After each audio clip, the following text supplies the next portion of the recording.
eu vou dar aquilo que são as minhas perspectivas a 3 níveis. Do desenvolvimento das vacinas, a contratação e compra das vacinas, que eu acho que é um aspecto importante e que tem que ser clarificado, e depois do acesso às vacinas em Portugal. Nunca antes se tinha conseguido desenvolver um medicamento eficaz, neste caso uma vacina, em tão pouco tempo. E é importante perceber porque é que conseguimos. E esta é a parte boa na história da pandemia. Temos muitos episódios negativos, o desenvolvimento da vacina foi um episódio bom, um episódio positivo e que resultou da congregação de um conjunto de aspectos que tem a ver com as novas plataformas para o desenvolvimento das vacinas, têm vindo a ser desenvolvidas nos últimos anos.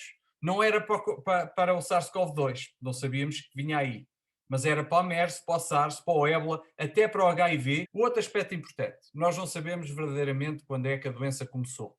15 dias depois de ter sido reportada a doença por este vírus, tínhamos a sequenciação genética completa do vírus e a sequenciação genética tornada pública a nível global, que é um outro passo fundamental para conseguir ter vacinas. E depois houve outro aspecto, e que resultou muito da colaboração. Desta vez, houve muita colaboração. Colaboração entre empresas, colaboração entre empresas e academia, e colaboração com os financiadores. E, portanto, houve a possibilidade de desenvolver diferentes passos, em vez de serem sequenciais, em paralelo, e isto resultou na assunção de um risco. Depois, outra coisa que é um aspecto negativo tornado positivo, que é a elevada prevalência da doença, que permite um mais rápido desenvolvimento de ensaios clínicos da vacina. E outro aspecto importante, o envolvimento das agências regulamentares durante, avaliando a evidência que ia sendo gerada. Tudo isto permitiu qualquer coisa que parecia impensável, que é, alguns meses depois, não foi um ano, foram cerca de 10 meses depois, nós conseguimos ter uma vacina, a primeira vacina aprovada, pelo sistema regulamentar europeu, que é só um dos mais exigentes.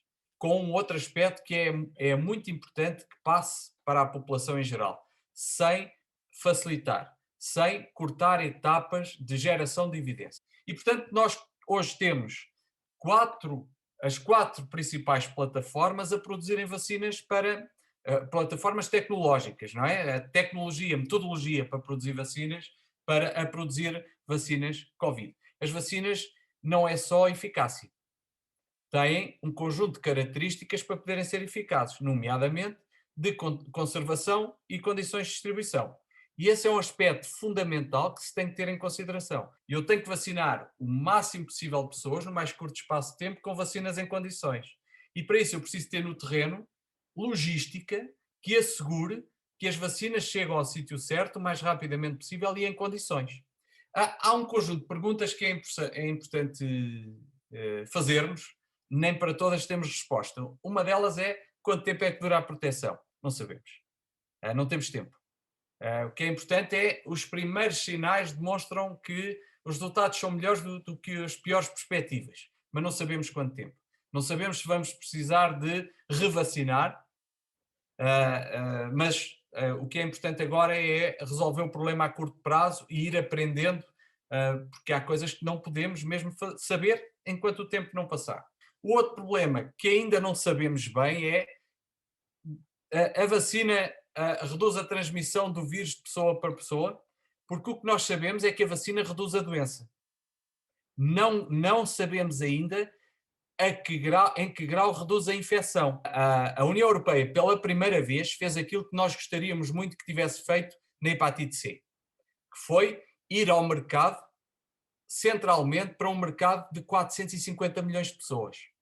E, portanto, a capacidade negocial foi muito maior e o investimento, a capacidade de investir no desenvolvimento. Isso permitiu-lhe contratualizar estas doses que estão aqui. E cada país, independentemente de poder pagar mais, poder pagar menos, ter mais ou menos influência, vai receber de cada lote o proporcional à sua população. A União Europeia, desde 17 de junho, que tem a estratégia que foi publicada, está pública desde essa altura, de lembrar os Estados-membros que tinham que acelerar o desenvolvimento e o fabrico, tinham que assegurar a qualidade e tinham que assegurar o acesso equitativo das vacinas em cada um dos Estados-membros. Em 15 de outubro, a União Europeia foi mais forte, a Comissão Europeia, e disse que os Estados-membros devem começar a preparar-se já para capacitar os serviços de vacinação para administrar as vacinas, incluindo a mão de obra qualificada e equipamento médico, facilitar o acesso às vacinas às populações-alvo, e o preço está garantido, mas a proximidade física eu tenho dúvidas, disponibilização das vacinas com características e requisitos diferentes, e portanto era preparar a logística para poder conviver com vacinas com requisitos diferentes e uma comunicação clara sobre os benefícios, o risco e a importância das vacinas para reforçar a confiança. Isto foi em 15 de outubro. Nós tivemos a nomeação da Task Force a 26 de novembro, que depois, claro, com a urgência, porque a vacina estava aí a bater à porta, fez um plano e publicou a 3 de dezembro. Ora, um plano desta complexidade, que é feito por um grupo nomeado a 26 de novembro, para ser publicado a 3 de dezembro, não pode ser um plano muito exaustivo.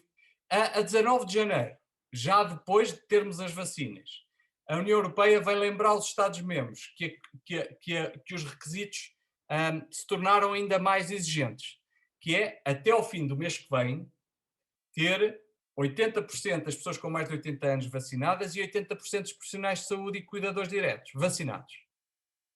E até ao verão, ter 70% da população adulta vacinada. Apenas para terminar, esta é a situação em Portugal e a situação na União Europeia. Nós estamos em linha com a média da União Europeia em termos de vacinação. Se nós compararmos com outros países fora da União Europeia, o Reino Unido, que começou a vacinar mais cedo, se lembram, e que está a fazer espaçamento de doses, tem um maior número de doses, isto é em número de doses, um maior número de doses administradas. E o campeão mundial é Israel, por um conjunto de circunstâncias, conseguiu proteger e agora está a dar feedback de resultados muito importantes que confirmam a importância da vacina.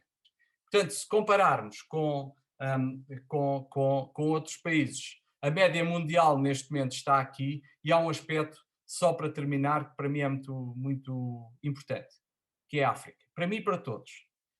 Nós só combatemos uma pandemia, principalmente quando ela vai gerando variantes que podem até tornar-se mais resistentes à vacina, quando tivermos, a nível global, o controle. E, portanto, nós todos temos uma obrigação de apoiar quem menos pode combater a pandemia. Por uma questão de solidariedade, mas também por uma questão egoísta. É que eu só consigo estar protegido quando os outros estiverem protegidos. Para finalizar mesmo, quais são os desafios que eu acho que temos que ter? E temos que preparar bem. É preciso termos em conta garantir a logística do armazenamento e distribuição, é garantir que os locais de administração aqui temos locais de administração em número suficiente e profissionais envolvidos, clarificar muito bem os grupos prioritários e comunicá-los. Quais são os desafios futuros? Este é mesmo o último. Capacidade de produção. Nós vamos precisar de produzir nos próximos tempos muitos milhões. Se precisarmos de revacinar, precisamos de produzir mais. Se vierem novas variantes, temos que fazer novas versões da vacina. Monitorizar muito bem as novas variantes e o risco que podem ter e portanto, a preparar as alterações das vacinas. A cobertura global é fundamental que aconteça o mais rapidamente possível e depois uma coisa que nos levava a horas de discussão, que é a estratégia de desenvolvimento nacional. Nós devíamos aproveitar esta oportunidade para criar, a nível nacional, um ambiente diferente, poder trabalhar na produção de vacinas, poder contribuir de uma forma muito significativa para uma Europa que precisa de ser reindustrializada e trazer novamente a produção para dentro da Europa. E depois, um problema que vai ser o problema, a pandemia vai passar, não é? Esperemos que com menos do que com mais mortes, mas a pandemia vai passar. O que vai ficar é o não Covid.